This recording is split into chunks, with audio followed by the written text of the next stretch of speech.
Peace, power, and prosperity. It's your comrade, your brother, Yafeuh Balogun, back with another conversation with the great Zahir Toure. Zahir, for one more time, if you could, because I hate slandering names or saying names incorrectly. I was saying a little bit earlier today, I went to my cousin's janaza, which is a funeral, and folks will say Yafua, Yafe. I hear it all the time. Which is, and I know it's nothing but love. And even my mother mispronounced it sometimes. So if you can go ahead and pronounce your name for us so we can make sure we get it right. Zahir Oladuni Mobalaji Toure. And again, what does that mean? Born to manifest well. Born to manifest well. Wow, yeah. Wow. That's as I was saying last time, that's the good positive affirmations. I think, correct me if I'm wrong, we're going to talk about identity. We're going to talk about the connection to the continent. And correct me if I'm wrong, you've traveled to the continent. Is that right? I traveled to the continent several times. Yes. I'm getting ready to go back here in about 2 weeks. And just so we all know what we're talking about the continent of Africa, y'all. That's what we're talking about. So when we say the continent, you anybody in the movement say the continent, the land, or they typically either talking about 5 states or they talking about Africa. Okay, so I just want to state that just for understanding. But if you could, Zahir, when you traveled to Africa, what did you expect? That's a good question, man. Of course, people who know, I practice African spirituality. Some people call it West African Vodun. My people call it Vodou, Vodu, right? Of the Awe tradition, it's important to know which people of the spiritual system you're practicing, right? Because some people practice the Orisha, which come from the Yoruba. Some people practice the Akan tradition. So, I practice voodoo. And so in that practice, when you go to West Africa, when you go and initiate, man, that's where you go, you get your training. And so the first time I went, I was really just expecting everything, like the whole kind of almost like when Malcolm went to Mecca, right? Because this is a big moment for us. When we go back and we return the spirit of the ancestors back to the continent, that's a huge step for all of us, man, because it really confirms our commitment to struggle, right? Our commitment to re-Africanization, our commitment to self-determination, right? And we go back over there, we're saying, yes, this is truly our homeland, whether it's physically or spiritually, culturally, or all of the above. So that's why we go back to the continent. And what I was expecting is exactly what I got, right? I got the real African experience in all of the ways. Yeah, in all of the ways, because there's so many stereotypes to Africa. You expect to go out there and see the poorest of the poor, kind of no electricity, no running water. And you don't really see the Africa that's modernized, right? And I kind of want to talk about a little bit too, the perception of what modernization is, right? But with that being said, I got to see, quote unquote, modernized Africa, but I also got to experience, because I was initiating in voodoo, and that's really happening on the rural side. So I got to experience that side too. So, I got the best of both worlds, so to speak. And one of the things I could tell you about my experience on the continent, the first thing I experienced was that everybody was just so damn nice. The 6 of the, African virtues, virtue number 6, communalism. They talk about the Kashar experience, right? That comes from the Chaga in East Africa. But we adopted it in my philosophy, the Maguzi philosophy, and that means treating everybody as family, right? And there's these subcomponents: Kashari, generosity, hospitality, cooperation, and compassion. And when I went out there, that's exactly what I experienced, man. I mean, it was like, hey, this is our brother who's coming here and who wants to learn about their heritage. And that's very important for us, because when we go out there, we are seeking that reconnection back to the continent. And there's so much of this misinterpretation that they hate us on the continent. And that's just not what I experienced. That's just not true. When I went out there, I was embraced because one of the things they know that I was embracing the culture, their culture as Awe people. And so it was a beautiful thing to go out there and experience that connection, because when we go out there and embrace our culture on the continent, it's also embracing who they are, because it's a big cultural, spiritual struggle that's going on the continent right now, because we still know that colonialization through religion is still happening on the continent, especially in places in West Africa, especially in places like Togo, right? Christian missionaries are still going out there tearing down the voodoo tradition and calling it backwards, heathen, and all of this stuff. And so to go out there, to me, you're really upholding that spirit of self-determination, right? You're really upholding that spirit of decolonizing. Not just decolonizing in a sense of, oh, white folks in the States act one way and I just want to act another way. But you're actually going and experiencing the culture up front, and you're allowing the culture to continue despite Christian colonialism. So you're right there on the front lines when you're practicing the spiritual system. But I really want to emphasize that when I went out there, what I experienced was something that I'd never experienced in the States, really. And that was actual communalism. It was something that I kind of hear when you speak to elders, like grandparents or great grandparents. Some of us may have experienced that. Like, you go to your great, or your grandmother's house, and they're like, "Are you hungry? Like, you need some food?" But when I went there to Togo, everybody was asking that. Like, "Hey, we got this food for you, man. You need to come hang out with us." It was such a beautiful experience, because it was like, you're not just a person from America, but you are a part of our extended family, and we're going to treat you as such. And as such, we need to make sure you eat. And so, it was a good experience. And I think that that's one of the most important things to remember, and reconnecting in this re-Africanization process, is really trying to connect and understanding that culture, understanding the importance of continuing that lineage and understanding here. So to answer your question, I was expecting an indigenous African experience, and what I got was just that. How long were you over there? I was over there for about 3 weeks, I think, in the beginning. I had to spend a little bit less time there going back. But yeah, I wasn't out there that long, but long enough. Interesting. So for you, I guess I consider you very intelligent, brother. Definitely a lot more intelligent than most folks, especially on this subject. What kind of got you into that? Like what steps did you take before you actually made the big step to traveling to Africa? Because what I mean is, I know a lot of people, right? I know a lot of people that have the conversation about it, but it's another thing to actually take that big step and just say, I'm going to the continent and I'm going to connect with these people here. So how did you make that step mentally and then physically? Great question, man. I consider you a legend in the movement, so don't give me too much credit. But number 5 of the 6 African virtues, man, dedication to work, man. As I explained last time, right, in our interview yesterday, the Black Power tradition was that of Black nationalism, Pan-Africanism, and socialism. But there was this underlining philosophy of re-Africanization.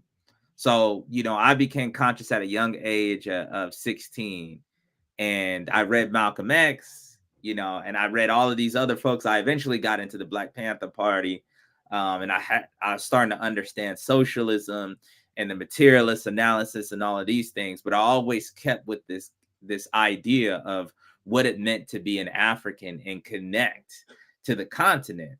And re-Africanization, although in the Black Power tradition is politically driven mainly, there was also this cultural and spiritual thing too that's connected to it, right? As I explained yesterday, Black power to me means that we want to have our own. So Black power in terms of spirituality is how do we practice our own politically, economically, culturally, and spiritually. So I Right. wanted to commit to this. I wanted to have that dedication to re-Africanization to the fullest degree. But in our tradition, um, we had to learn too, right? We had to learn more about ourselves as we kind of struggled in this knowledge and understanding, because a lot of times what we do is we all acknowledge Christianity was something forced upon us. And so that was a big push in the 70s. Christianity, of course, got to go. Islam seemed to be the answer, right? And it Right. was huge, huge, right? Brother Malcolm really, he's really the biggest influence there. Right. From him, I mean, I was reading Kwasi Balogun, the anarchist from the BLA. I mean, he was even saying like, man, Islam has such an influence over the movements right now. A lot of our own elders that me and you both know, Muslim brothers and sisters, Tulu Shakur. Yeah. Seko Adinga, I believe, Bilal Sunni Ali, a lot of them are just Muslim brothers and sisters. And so that had a huge impact on the movements. But what we didn't really see, there was a lot of information. Islam seemed to counter Christianity, but we didn't really think that this was Arab driven, right? This is an Arab language, and a lot of our folks may have traded the Christian name for an Arab name, and it wasn't truly a re-Africanization, right? And I think a lot of people didn't want to admit to that, right? A lot of people would put a lot of investments in these things and having these particular names that came out because they sounded so nice, Hassan, so on and so forth, that these names.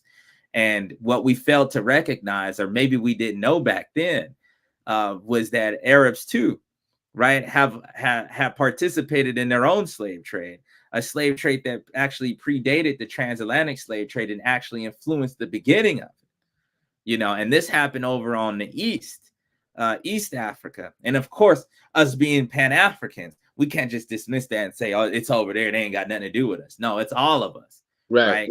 All of us together. And so one of the things is still with re-Africanization, we're looking at who we are, not who other people are. And I was just thinking of myself earlier, this isn't about a hatred.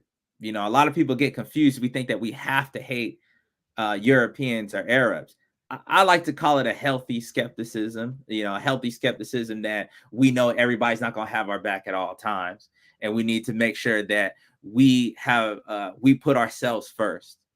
But at the same time, what I want to say is that it's not about a hate, but it's about a love for self.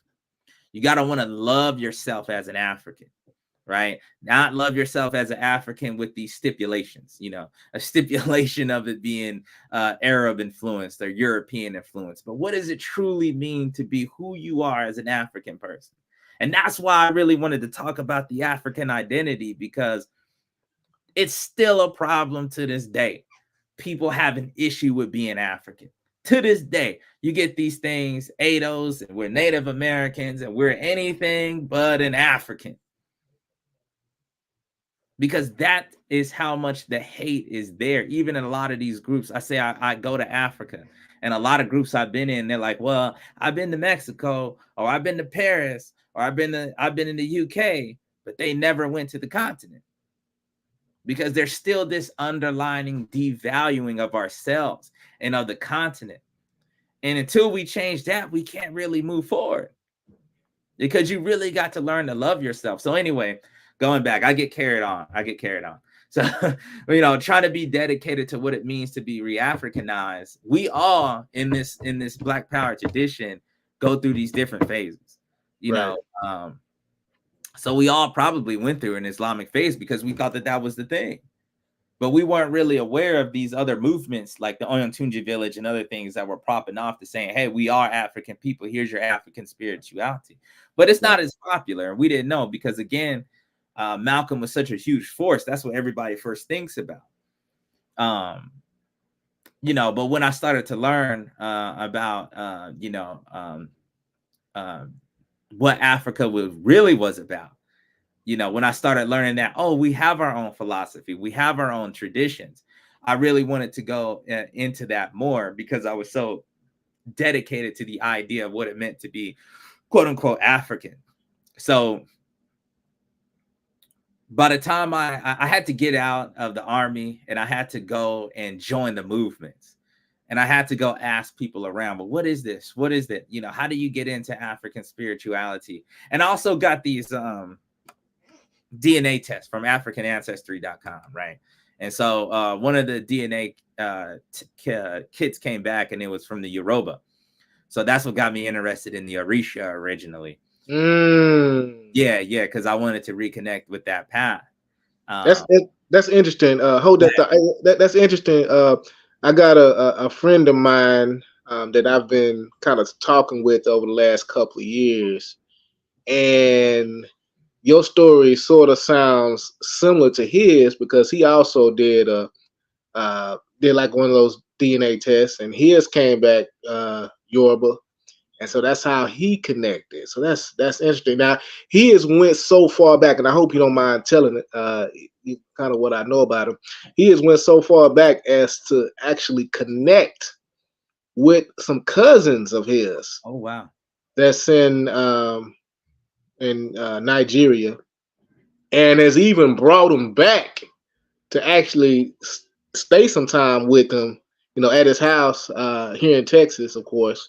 And they actually stayed with him, and it was funny that he reached out and called them on like WhatsApp, and he was letting her know to take some information from a person's house that's in Nigeria over to another person's house also in Nigeria, because that's what he wanted to do. And so it was just funny that you said that. That's interesting that you guys did the same exact thing.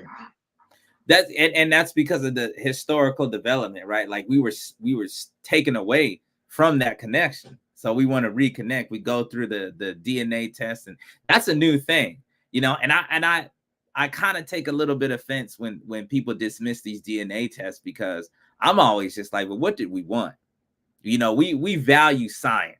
Right? In the Black Power movement, we want more Black scientists. Here it is, Dr. Skittles, a Black geneticist, come out and saying, hey, we can connect you to your ancestors. And it still ain't good enough for some folks. Still ain't good enough. I got in an argument with a Hebrew Israelite one time. And I said, well, what do you want? This is a Black doctor and a Black DNA test. He said, oh, yeah, but they do it in white laboratories. I was like, well, God damn. White laboratories? Like, damn, well, where the Black laboratories at? Let's do it over there. Like, what else do you want, man? Like, how can we put that? That's one of the things with this book. I'm trying to change some stuff, man. We got to promote people who can do these things. We got to show love to these Black geneticists. We got to show love to people who do this, because that's a tremendous value that they brought to our people.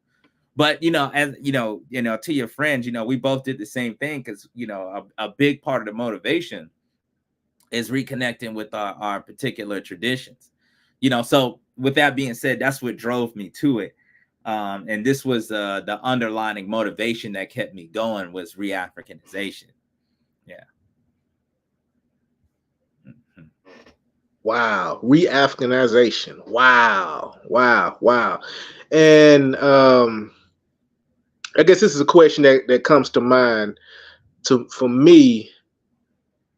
Normally when we go through these processes, we usually leave some folks behind, maybe not necessarily physically, but from our new growth and development. How has your family, without necessarily divulging, too much personal information, but how has your family kind of been receptive, if you will, of this kind of new Zahir, so to speak, of this developing Zahir? How have they been receptive to it? And also as it relates to your getting close and connecting with Vodun? Because usually when we hear about Vodun, first thing comes to mind is voodoo. And everybody knows how Hollywood has kind of sort of painted that picture of what voodoo is, and hoodoo and all that sort of thing. So how has your family been receptive, and what advice would you give to a person that's beginning those steps that you took some time ago, and how to continue to go forward in spite of, any criticism? First thing my people said was, boy, what the hell are you doing? Because we all come from Christian backgrounds. So I'm here to tell you it's going to be a little rough, right? But we know it's rough because that's the path we already took, right? We all know it's rough when you put on the red, black, and green, and they still going to be asking you what the hell's wrong with you, right? Even when you declare yourself as an African, people, most black folks are going to say, well, what you want to be African for? You see what I'm saying? So we already know it's a struggle from the beginning. And it's rough because it's new, right? And a friend of mine had to remind me, like, you got to remember, man, we come from a lot of Christian backgrounds, and so you can't expect people to just accept everything that you do, but you just got to know that you're doing that right thing. Because I'm gonna tell you something about the practice of voodoo. It's really family oriented. I mean, it's strictly all about the Black family, and these are some of the huge misconceptions, right? Because when it comes to voodoo in America, I'm going to tell you right now, 99% of folks don't know anything about it. Even people who are pro voodoo in the pro Black world don't know anything about it.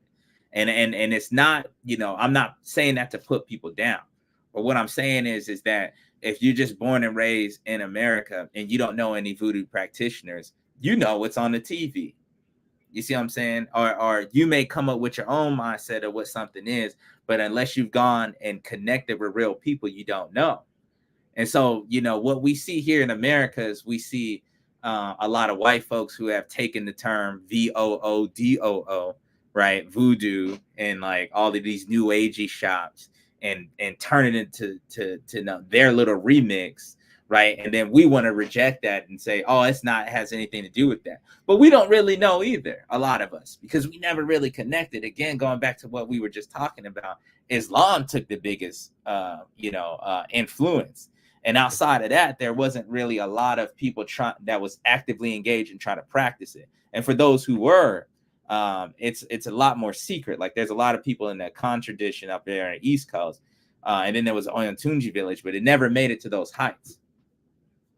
So, I'm saying that to say that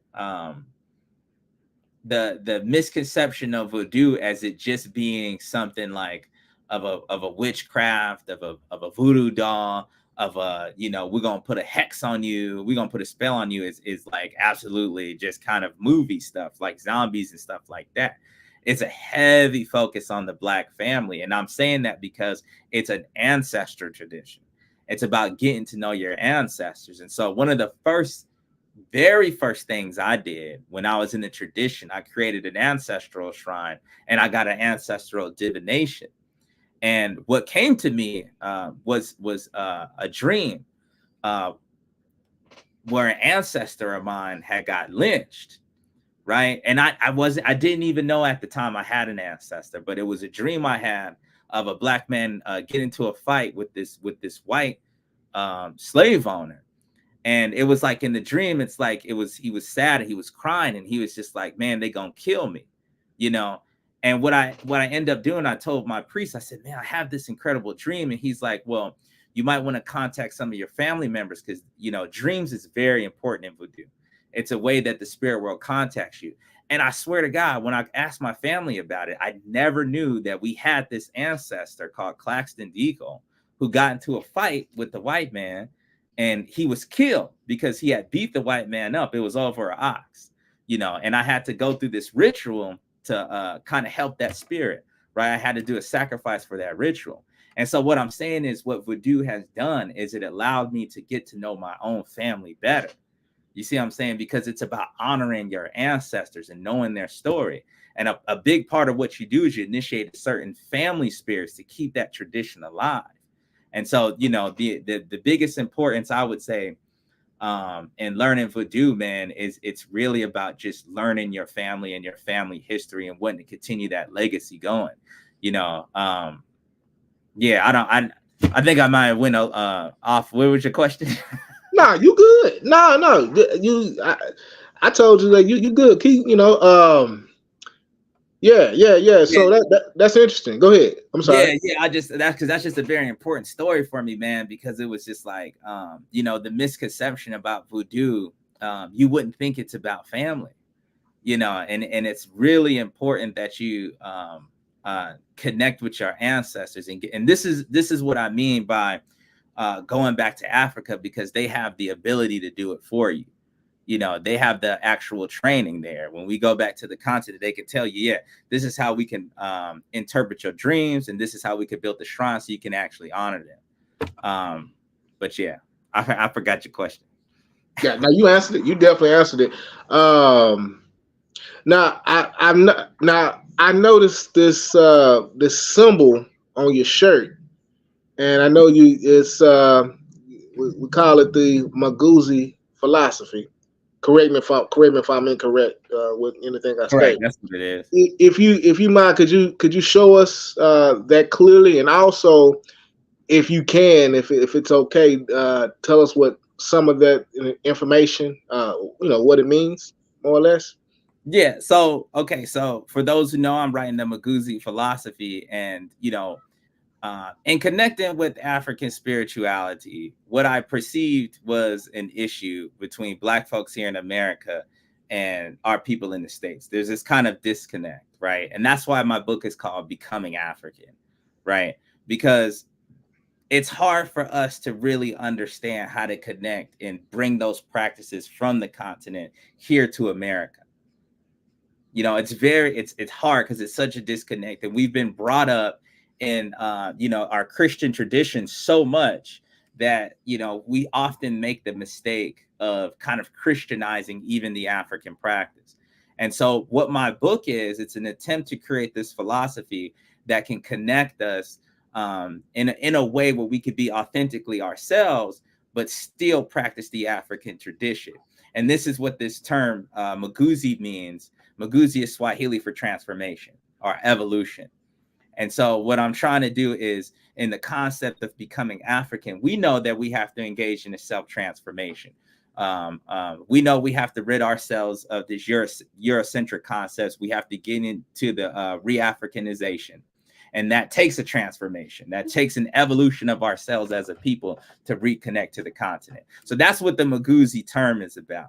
Now, when we look at the symbol here, what the symbol represents is the seven aspects of transformation, which is nationhood, seeing yourself as a part of the Black African nation, self-ownership. That means taking responsibility for your actions, right? Because you have to understand that this is something that comes from Frederick Douglass, right? He talked about taking ownership of ourselves to become free, right? Because one of the things I learned from him is he was always saying knowledge makes man unfit to be a slave, right? So that was one of the biggest things he had to do was learning how to read to free himself. So that takes a type of self-ownership to do, which goes into I talk about having a type of free will, right? Understanding that we have a will to make the choice to become African. That's very important, right? Because sometimes we try to force people into this way, and we try to force people into this understanding, but it has to be something that they want to do. Because we know that in voodoo, we don't really like to go around and proselytize to people, so we say, hey, if you want to become a part of this practice, you got to make that choice. So free will, self-ownership. We talk about teachability, and teachability is another term for a self-directed learning, because that's a part of the transformation process, being able to teach yourself. We all know how Malcolm did it. He had to learn. He had to read while he was in prison. It's the same thing George Jackson did when he started to read Marxism and Leninism. It added to his self-transformation process. So we talk about his self-directed learning. So yeah, we talked about nationhood, free will, teachability, self-actualization, to realize yourself as this new person. Once you go through that transformation from Malcolm Little to Malcolm X, when George Jackson realized himself as a new revolutionary, that's a self-actualization process, right? And then, so those are those 5 points here and the star, right? And then this green part represents creativity, right? Creativity is a huge part of what we do, because what we create is a reflection of our internal self, right? It's a sort of like your kids. You create, you and your wife get together and create the kids, and it's a version of you that's out there. But it's not just with children, it's your YouTube channel. It's the music you create, it's the kind of profession you get into. But that is a part of transformation, because it's a part of yourself that you're presenting to the world. You see what I'm saying? It's a part of yourself that you put out that leads to your self transformation. And then that last part is will to power, which is this person in the middle, right? And this also comes from the Congo philosophy, for those who read that book. And it's about going inward, right? We stand in V in our victory. And so for me, it represents a type of will to power, because it's saying we're pushing ourselves to become great. We're pushing ourselves to become a greater people. And so, the sun and the moon is together. I don't know if you can really see that. It's here's the moon, and this outer part is the sun. And that represents a duality, Mao Lisa.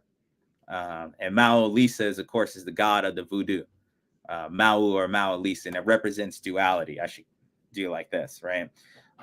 And so that's it. That's what it all represents. And so, the sun and the moon together represents transformation also. Wow. So that's what my philosophy is about. And that's why, symbols are very important. You see symbols all in voodoo. When my book comes out, you'll see a lot of voodoo symbols. Like you'll see a rainbow snake. Sometimes that means transformation, or you'll see a chameleon, and that always means change in voodoo. So symbols play a large role in the voodoo tradition. So this was a symbol I created to kind of depict all those different meanings. Well, I'm going to tell you this. I'm definitely going to get your book, and I'm going to recommend that anyone that comes on this channel to get your book, and we have an opportunity to talk about it again when the book comes out. I definitely want to share some links so that however the best way to get the book from you, or however that works out good, because you got some good information that's absolutely needed. Just give me 1 second. All right.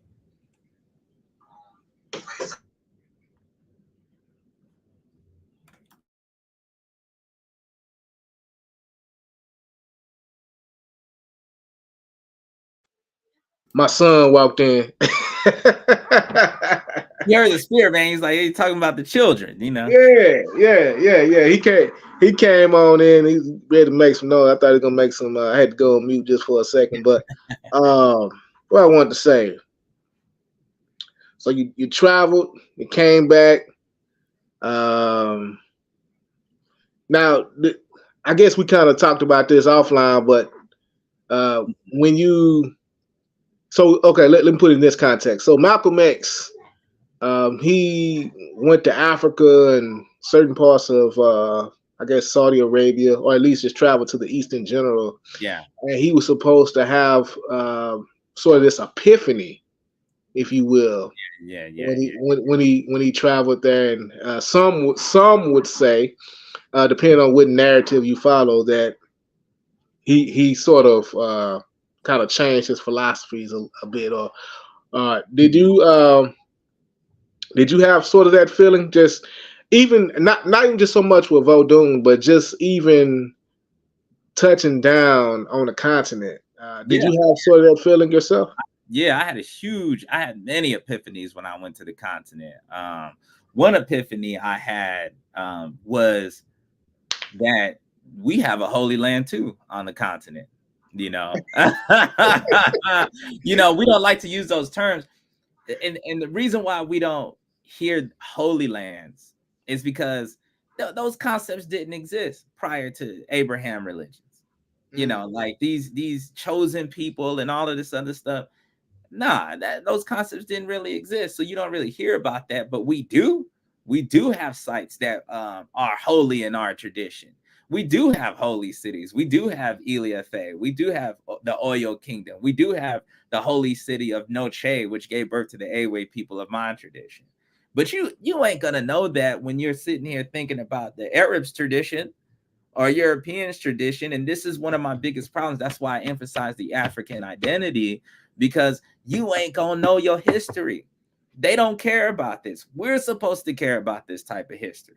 You know, this is our stuff, so we have to rep it. This is all we have. But when we've been so brainwashed by what they consider great, we got folks looking at Israel like that's ours, knowing damn well Israel look at us like, no, y'all ain't one of us. But we want to identify with them so damn bad and sacrifice ourselves. You know, we value their land, but we don't value the land that we come from. And how crazy is that? You know, how crazy is that you got Europeans all over the world flying over to West Africa trying to get something that we devalue while we trying to go over there, you know, and praise something that they trying to get rid of. Right. You know, that's something we needed. So my first epiphany was like, damn, there's a rich history that I don't know shit about. You know, there's a whole history of in West Africa, not really all across the continent, but I'm talking about West Africa because that's where I went. But there's whole stories about people, the Aja, the Fan, Yoruba. There's all of these stories that I've missed and I should know, being this damn, you know, pro-black that I claim to be. But of this tradition, we're gonna know, we're gonna know more Christianity and Islam, you know, because that whole context, you know, we like, for those who were 5%ers, you know, they had those whole like, this is holy Jerusalem, like New Jersey, and Brooklyn was Mecca and all this other stuff. But you know, it's like we never really connected with the continent that way. So that was one of the first epiphanies that I had. Another epiphany that I had was I had to rediscover the pride that the diversity and pride that African people had, right? Because really, from us in the diaspora, we don't really understand the differences of ethnicities out there, right? Because we were forced to come together under something new. So when I went out there, I had to realize that the Awe people have a proud history. The Yoruba people have a proud history. The Fan have a proud history. The Zulu have a proud history. And that was something I really had to learn because I was kind of just like, why is everybody just the same? No, because there's a diversity and people have different language and people have different, viewpoints and cultures and values that you can't just kind of blend everybody together just for political purposes. Right. So that was one epiphany I had, was to really appreciate the diversity that makes Africa great, you know, and I had to learn that, you know, it takes time to learn a specific craft from a specific people.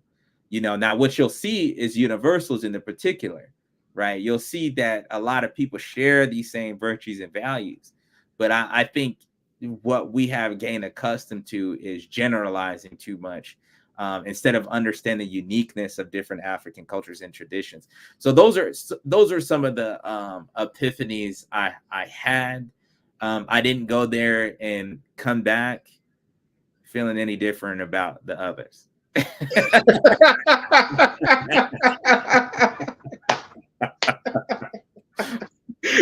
priest is pro-black too, man. My priest pro-black too. He said, you know, they be talking this Africa stuff, but he said he went to school in Tunisia, right?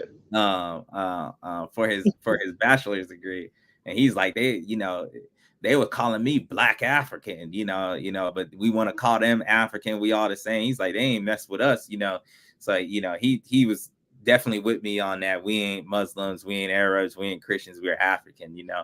But, you know, my priest, he comes from a rich voodoo family practice, you know, from his father and grandfathers who helped bring that tradition to where he's at. So, yeah. Interesting.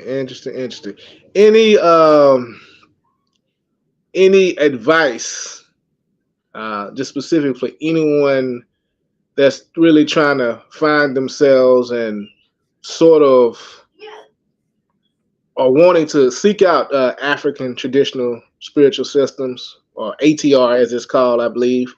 Mm-hmm. Any advice on who to connect with? I guess, and the reason why I say that, and you just correct me if I'm wrong, and not to be critical, that there's a few folks that's out here, but everybody's not really going about doing things the best way with the best interest of the people in mind. So how should a person that's new to your way of life walk that path to ensure that they get the best information and begin to practice the best of their abilities?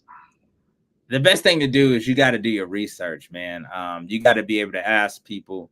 Now this gets tricky because there's a lot of opinionated folks in the tradition, but you got to be able to do your research and say, okay, um, what what am I expected to learn and what am I expected to do in this tradition? And you're gonna have to ask and really try to get the best opinion from people, and try to ask 2 or 3 folks about a certain person that you're interested in. And the tricky thing here is that even if you get a good person that has a good reputation, the tricky part is you and that person may not get along either, because right now where we're at with the tradition is like when you're finding a babalao in the Orisha tradition or a priest, you still got to have a relationship where you're working together and that person brings the best out of you using their Orisha and spirits and helping you understand yourself. And so, a big part of what happens is there's a lot of rushing into the tradition. A lot of people want to become priest overnight. And so sometimes they get sold a dream, right? And so sometimes you got to just know what you're trying to do.